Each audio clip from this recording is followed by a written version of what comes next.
C'est assez peu de choses d'estimable que de transpirer comme le font les plantes, de respirer comme le font les animaux domestiques ou sauvages. Ce n'est pas beaucoup plus de pouvoir imprimer en son esprit les images des choses et de pouvoir faire obéir ses nerfs à ses instincts. Ce n'est pas non plus merveille de vivre en société, ni de préparer ses aliments, car tout cela vaut à peu près la fonction du corps qui excrète le résidu de la nourriture qu'on a prise. Qu'y a-t-il donc au monde qui mérite notre estime ? Est-ce d'être loué et applaudi ? Pas du tout. Par conséquent, les acclamations et les cris d'enthousiasme n'ont guère plus de prix, et les félicitations de la foule ne sont qu'un vain tapage de voix. Ainsi, tu ferais bien de laisser là cette prétendue gloire. Que reste-t-il donc qui soit digne de ton estime ? Je te le dis, c'est à mon sens d'agir suivant l'organisation qu'on a et de tendre sans cesse au but que les études les plus attentives et la science nous indiquent. La science, en effet, ne s'applique tout entière qu'à ce point unique de faire en sorte que le moyen employé par nous s'adapte le plus convenablement possible à l'objet pour lequel il est préparé. Le vigneron n'a pas d'autre vue dans les soins qu'il donne à la vigne, tout comme le palefrenier en dressant les chevaux, le veneur en instruisant les chiens, de même aussi que les précepteurs et les maîtres en donnant des leçons aux enfants. Voilà ce qui a sérieusement du prix. Et quand une fois tu auras réglé ce point essentiel, tu feras bien peu de cas de tout le reste. Ne sera-ce pas même là un motif pour que tu cesses d'estimer tant d'autres choses ? Sans cela, tu ne seras jamais ni libre, ni indépendant, ni maître de tes passions. Il te faudra haïr, jalouser, soupçonner ceux qui sont en mesure de t'enlever ce que tu as, ou il te faudra combattre ceux qui ont ce que tu désires si ardemment. En un mot, quand on éprouve de ces misérables besoins, on en est réduit à vivre dans un trouble profond. Et l'on élève à tout instant ses plaintes, même contre les dieux.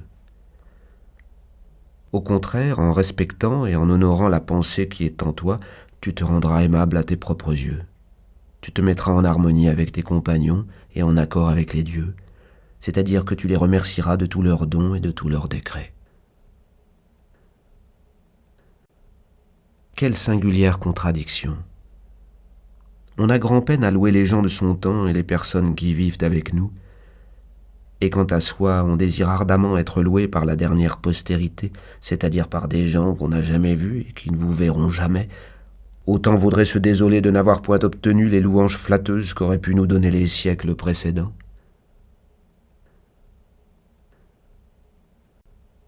Quelqu'un, dans les exercices du gymnase, nous a égratignés avec ses ongles, ou nous a fait une contusion en nous frappant d'un coup de tête.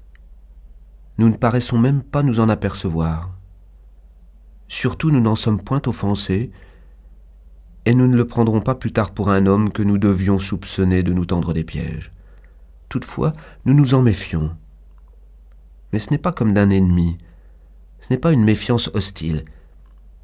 Et si nous l'évitons, c'est avec bienveillance. Sachons en faire autant dans tous les autres détails de la vie. Il y a bien des choses que nous pouvons garder pour nous, comme si nous nous exercions encore au gymnase. Car il est toujours loisible, ainsi que je viens de le dire, d'éviter les gens sans avoir contre eux ni soupçon, ni haine. Veille à ne pas tomber au nombre des Césars, à ne pas t'empreindre de leurs couleurs, comme cela s'est vu. Tâche donc de rester simple, honnête, intègre, digne, sans faste, ami de la justice, plein de piété envers les dieux, bienveillant, dévoué à ceux que tu aimes, toujours prêt à remplir les devoirs qui sont les tiens. Combat sans cesse pour demeurer tel que la philosophie a voulu te rendre.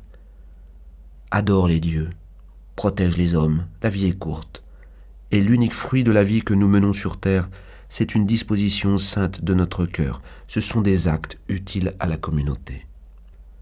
Tout cela, c'est l'enseignement qui convient à l'élève d'Antonin. Souviens-toi de tout ce qu'il était. Rappelle-toi sa fermeté dans l'exécution des actes qu'inspirait la raison, son égalité d'humeur dans toutes les conjonctures, sa sainteté, la sérénité de son visage, sa douceur, son dédain de la vaine opinion, son amour-propre à bien saisir le sens des choses, son habitude de ne jamais en laisser une seule sans l'avoir approfondie et parfaitement comprise, de supporter avec patience les reproches injustes sans jamais s'oublier à les rendre, de ne jamais rien précipiter. de ne pas accueillir les calomnies, de scruter avec le plus scrupuleux examen les caractères et les actes des gens, de ne jamais se permettre contre personne des injures, de mauvais propos, des soupçons, des sophismes. Rappelle-toi sa simplicité à se contenter de peu pour son logis, pour son vêtement, pour sa table, pour son service personnel, son amour du travail, sa persévérance, sa sobriété, qui, grâce à la régularité de sa vie, lui permettait de travailler jusqu'au soir sans même éprouver aucune nécessité en dehors de l'heure accoutumée. La sûreté et la parfaite égalité de son commerce avec ses amis, sa patience à supporter les contradictions qu'on opposait à ses idées, sa satisfaction quand on lui montrait une idée meilleure, enfin, sa dévotion sincère, sans superstition. N'oublie jamais tant de vertus, afin que l'heure suprême te trouve comme elle l'a trouvé, avec la conscience du bien que tu auras tâché de faire. Je suis composé d'un corps et d'une âme. Pour le corps, toutes choses sont indistinctes et sans différence entre elles, parce que le corps n'a pas le pouvoir de rien discerner. Pour la pensée, il n'y a d'indistinct que les choses qui ne sont pas ses actes propres. Mais tout ce qui est vraiment un de ces actes particuliers dépend absolument d'elle seule. Et même encore parmi ces actes, ne faut-il compter que ceux qui se rapportent exclusivement au présent, car les actes futurs et les actes passés, si elles sont d'elle encore, sont aujourd'hui indistincts pour elle. Ne remarques-tu pas que les gens qui exercent des professions salariées s'accommodent jusqu'à un certain point à l'humeur de leurs clients, mais que toutefois ils se gardent bien de sacrifier les règles de leur art et qu'ils ne s'en laissent point écarter? N'est-il pas étrange que l'architecte et le médecin fassent plus de compte des principes de leur art spécial que l'homme n'en fait de la loi qui est la sienne et qui lui est commune avec les dieux? Celui qui a vu le temps où il vit a tout vu, et tout ce qui a été dans toute l'éternité, et tout ce qui sera dans un avenir également infini, car tout en général se ressemble, et tout est uniforme.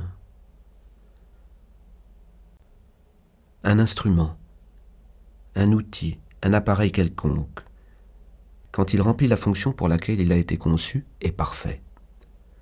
Et cependant, celui qui l'a fabriqué en est absent.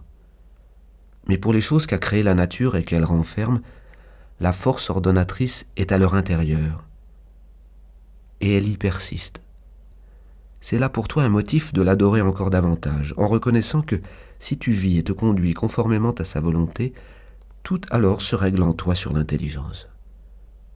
Or, il en est de même pour l'univers, et tout ce qui s'y passe se règle sur l'intelligence qui l'anime. Quand pour des choses qui ne relèvent pas de ta libre préférence, tu t'imagines qu'elles sont ou un bien ou un mal pour toi, il faut nécessairement, lorsque ce mal vient à te frapper ou lorsque ce bien t'échappe, que tu t'en prennes aux auteurs réels ou que tu soupçonnes d'être les auteurs de tes mécomptes ou de ta souffrance. Dans tout cela, nous ne sommes si souvent injustes qu'à cause de l'importance que nous y attachons. Si les choses qui ne dépendent que de nous étaient les seules qui nous parussent bonnes ou mauvaises, il ne nous resterait plus le moindre prétexte, ni d'accuser Dieu, ni de faire à l'homme la guerre acharnée d'un ennemi.